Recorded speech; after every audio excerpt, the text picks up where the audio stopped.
What is happening, guys? Gotti Plays here, bringing you another Yugioh Master Duel video. And in today's video, I'm going to be doing something a little bit different. This is going to be a pre-release review or analysis of the new upcoming selection pack and structure deck here at Master Duel. That will be releasing at some point today on October 10th. It is currently October 10th as I'm recording this video, and it's just about 7 hours. Well, it says Tuesday, October 11th at 3:30 a.m. Eastern Time. So in about 7 hours from now, at the time I'm recording this, this will be live. So at some point tomorrow, probably when this video is live, it'll have just come out. But I just wanted to talk about this pack and look at the impact that this could potentially have. If you've looked at this pack so far, you're probably like, okay, well, this is really only introducing Marincess. It's really in some Ice Jade stuff, some different like fish support, shark support, stuff like that. It's probably not going to be too impactful in the metagame. But I actually kind of disagree with that statement. I think this is going to have a lot more of an impact than people are giving it credit for at this current stage in time, because the Marincess strategy is really, really good, and it's going to get a significant upgrade with this pack. So I'm going to just read over the URs that have already been announced, and then I'm going to go over some of the other Marincess cards that are really powerful in the set. And not just Marincess cards, some of the other like just not generic cards, but the other cards that are in the set. So starting off with the new Marincess Aqua Argonaut. I think that's how you say it. This is a Link 4 with 2300 attack points. It's Cyberus, obviously. It takes 2+ water monsters, and it reads, your opponent's monsters can't attack other monsters while this card is face up in the extra monster zone. It's also got a link arrow pointing down, up, left, and right. So if it's in the extra monster zone, it's going to have a link arrow pointing down into your opponent's side of the field. Not the best, not the worst. So yeah, it can't be attacked. Your opponent's monsters can't attack other monsters while this card is in the extra monster zone. You can only use each of the following effects of her once per turn. You can target one water monster you control and one card your opponent controls. Return them to the hand. That's a really good form of removal. When a spell/trap card or effect is activated on the field during your opponent's turn, quick effect, you can special summon one of your Marincess monster cards equipped to this card, and if you do, negate that activation. So it adds a negate to the Marincess strategy. That is really powerful. It's something the deck really hasn't had up to this point. I am going to be looking over here at the Marincess deck and talk about the cards that they do have. Currently, the best card they have, without a doubt, in the deck is Marincess Wave, which reads, if your opponent controls if you control a Marincess Link monster, you can target one face-up monster your opponent controls, negate that face-up monster's effects until the end of the turn. If you control a Link 2 or higher Marincess monster, all face-up monsters you control are currently unaffected by your opponent's card effects until the end of this turn. If you control a Link 3 or higher Marincess monster, you can activate this card from your hand. So this is going to give you just another negate in the deck, and we'll get to the other Marincess cards here, but Wave is now searchable in the deck. I don't believe it was searchable beforehand, but I'm also not too familiar with the deck previously before the support. I don't know what's new and what's not. I probably should have done a little bit more research into it, but Wave is searchable with the new support. So it's going to be a searchable negate hand trap in the form of trap cards that makes all of your stuff unaffected, and it's going to be a negate in the form of the Link monster here. So that's really, really powerful. The deck can also make cards like Totally Awesome fairly easily with Bahamut Shark and stuff like that, so it's got a lot of access to a lot of interruptions. Then the next card we got here, we got Ice Jade Cosmochlore. It's definitely not how you say it, but we're just going to roll with that. If this face-up card in a field zone, if a face-up card is in the field zone, you can special summon this card from your hand. You can only special summon this guy once per turn this way. While Ice Jade Enon Cradle is on the field, monsters your opponent controls can only activate their effects the turn they were summoned. If your Ice Jade monster battles an opponent's monster, that monster loses 1,000 attack during the damage calculation only. Okay, interesting. I don't think these cards are very good, but also haven't seen the deck in action, so we will see. Ocean Dragon Lord Karyu Shin. I probably should have gone over this first. This is a level 10 Aqua effect monster with 1,500 attack and 3,000 defense. So there's that. Then we got the Ocean Dragon Lord Karyu Shin. It's a water level 5 sea serpent effect monster. While Umi is on the field, each player can only control one face-up non-water monster. If a player controls 2 or more, they must send them some to the graveyard, so they only control 1. During your main phase, you can add from your deck to your hand 1 Umi, 1 Kairoshin, spell/trap, or one Sea Stealth, Spell or Trap. From your deck to your hand, one of these. You can only use the effect of Ocean Dragon Lord Kaioshin once per turn. Well, I don't know how accessible this is to get on the field. I know with Umi, you can just normal summon this card out, which is pretty cool. And once it gets on the field, this is a Floodgate. It's also a Searcher. So that's really, really cool. I'd like to see what people are able to do with this. It's pretty interesting. Then we got CXYZ Nash Knight. It's probably not how you're supposed to say it, but that's how I'm going to say it. This is a rank 6 water aqua with 2,000 attack, 3,000 defense. Did I read his stats? 2,000 attack, 1,700 defense? Sorry, guys, I'm terrible at this review. But we're just going to roll with it. This takes 3 level 6 monsters, and it reads, you can also XYZ summon this card using Nash Knight you control. Transfers materials to this card. Okay, cool. That makes it easy.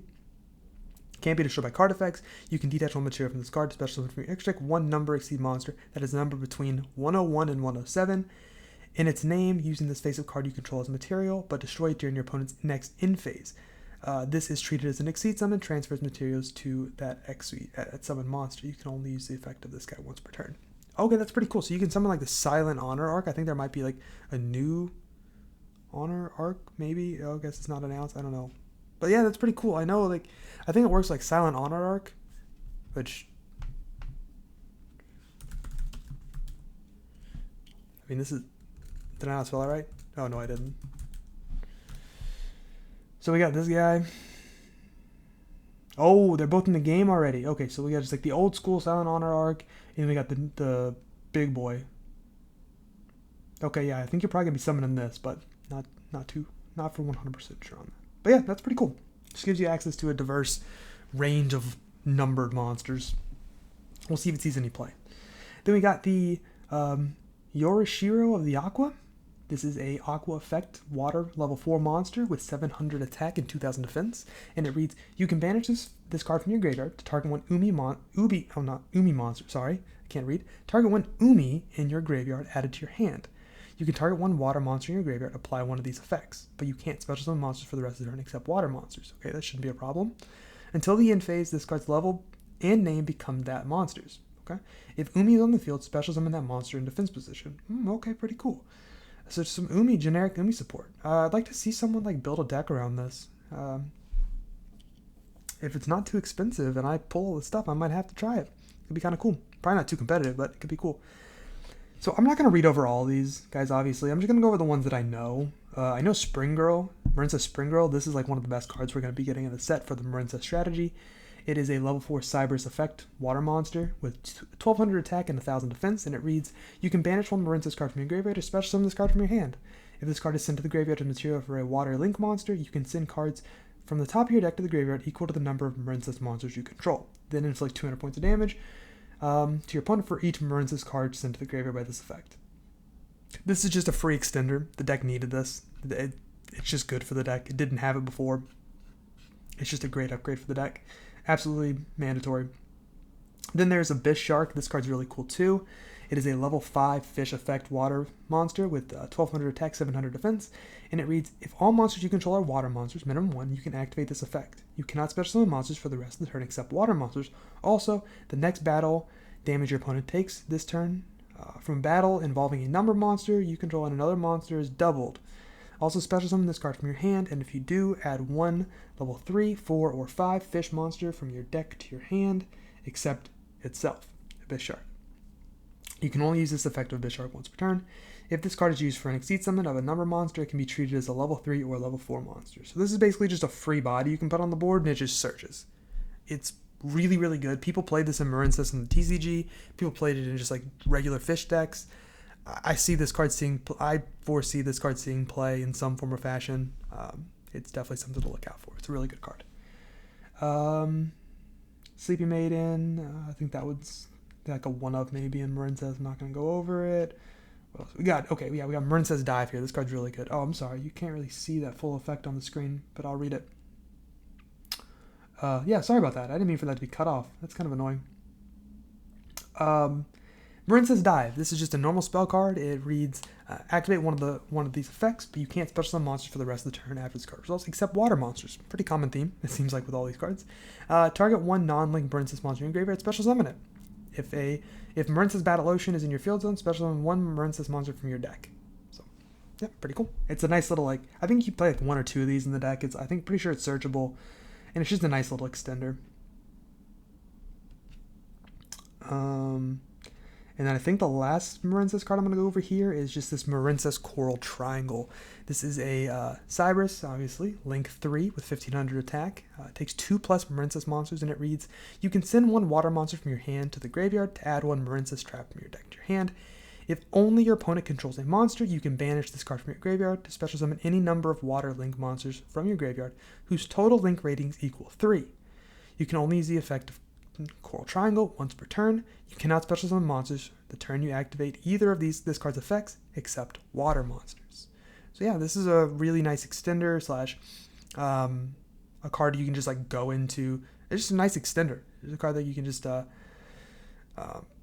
you can search out what all its effects do again. I'm sorry. It allows you to search out the Marincess Dive. Not the Marincess Dive, I'm sorry, I cannot speak like always. The Marincess Wave. It allows you to search out the Marincess Wave from your deck to your hand by, of course, sending 1 water monster from your hand to the graveyard. And then you can banish this card from your graveyard to, special summon some stuff back onto the floor. So you're going to link off with this. You're going to summon this out, then you're going to search your trap for your hand, so you get your disruption. Then you're probably going to link off into maybe this or something else. And then you're going to be able to extend further than that. So it's just a really nice card overall. And I think Marincess is going to obviously see a lot of improvement. This is a current sample of what Marincess looks like in its current form, but obviously we're getting 2 more Link monsters, we're getting another main deck monster, we're getting a really good spell, and we're getting other extenders in the form of the shark here. We're also getting this. I think this is played at 1, but not too sure. But overall, yeah, the deck is going to improve a lot. I think this deck is going to make its way into the meta, for sure. I think it's going to be on the tier list in some capacity somewhere. I think it's probably going to be a tier 3 deck at the minimum. And I'm really excited to see what this is able to do, because I really like cyber strategies. I like one card combos. It's really fun to play decks like these. But moving on to the other part of the update, and that's going to be a Salamangreat structure deck. I am so excited for this. For one, because I want to build Salad on Master Duel, but I haven't decided to invest the resources yet. But also because this might come with Signet mining in this the structure deck, and if that happens, this is definitely a structure deck that is worth picking up, because it's going to have one of the most powerful, just generic Cybers URs in the entire game. That card is going to serve you so well if you want to build these different cyber strategies, if it's in the if it is in the structure deck, which is no guaranteed. The cards that have been announced are, of course, the Heatleo, the Sunlight Wolf, the Baelings, the Circle, and the Sanctuary. But we're also probably going to see, as they said here, the Gazelle, and then some of the other commons and rares, like Jaguar, maybe even Spinny, that's a SR, a few other things. But I'm really excited for this. This deck is really good, with the Gazelle coming to 2. The deck has been seeing a lot of popularity, a lot of a rise in popularity, and I'm gonna go and pull up a deck to look at real quick to show you guys what this deck is all about. But also, we might be getting this, and if this comes, this is going to make Cyber's strategy even better. It's gonna make Agnister even better. It's gonna make Salad even better. It's gonna make just generic Code Talkers Cyber's combo better. And it's a Link 3 Fire Cybers monster that takes 2+ Cybers monsters with different attributes. And it reads, gains 500 attack for each monster it points to. Quick effect, you can pay 1,000 life points to draw a card. Then if your life points are 2,000 or less, you can banish this card from the field. And if you do, special summon 1 Link 3 or lower Cybers monster from your extra deck, except itself. You can only use Decode Talker Heat Soul's effect once per turn. So this doesn't seem that crazy, but if you end your board with a Heat Soul and maybe 1 or 2 other interruptions in some form or fashion, you draw a card on your turn, and then you draw a card during your opponent's draw phase by just paying another 1,000 life points. So this is just free resources. This card's absolutely insane, and if it comes to the game, we're going to see a massive change to the meta. I think this is going to have a significant impact. It's going to make Salad much better. It's going to make Agnister much better, and overall, it'll just make cyber strategies more accessible. So I really hope that happens.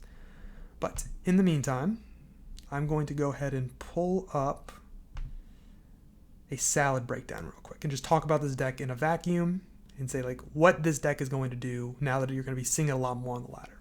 Well, it all revolves around establishing infinite follow-up and then OTKing your opponent.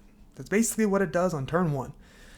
If this deck goes first, it's going to set up cards like Rage and Roar, which are sendable to the graveyard by a card like Gazelle. Gazelle can send them from the deck to the graveyard, and then you can set them back to your field or add them back to your hand with their own effects or with Salamangreat Sunlight Wolf's effect.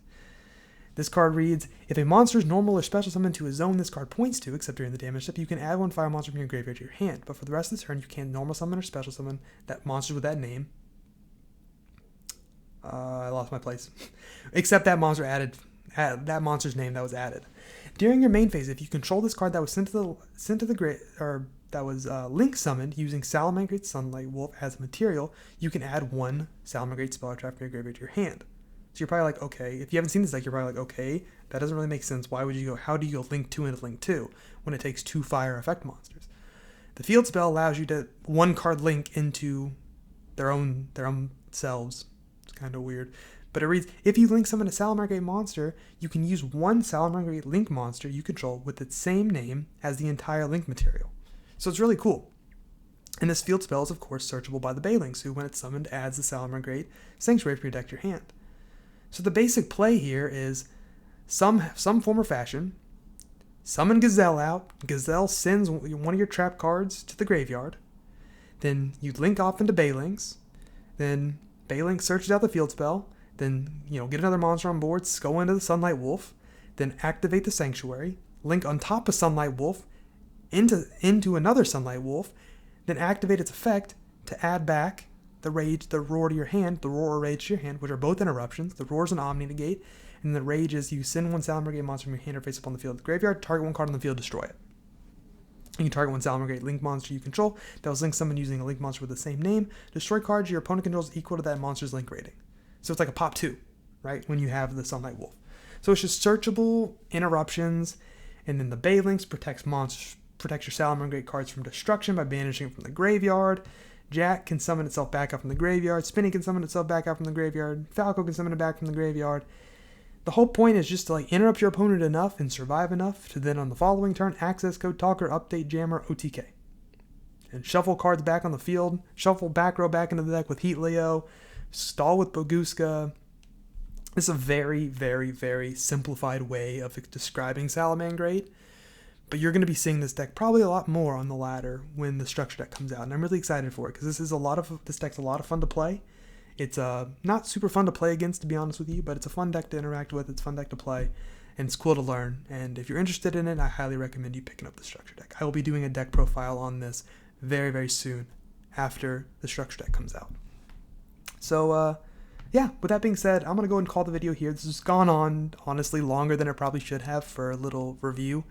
But that's kind of just how I do it. I kind of just ramble, and we see where things go. But thank you guys so much for tuning into the video. I really appreciate it. Please be sure to leave a like, comment, subscribe, and definitely let me know what kind of videos you'd like to see in the future. Do you enjoy content like this? Do you want me to stick to my more traditional deck profiles, meta reports, tier lists, stuff like that? Or is it cool if I do something like this every once in a while? But yeah, thank you guys so much for watching, and I will see you in the next video or on Master Duel playing these new cards when they come out. Have a great rest of your day. Peace.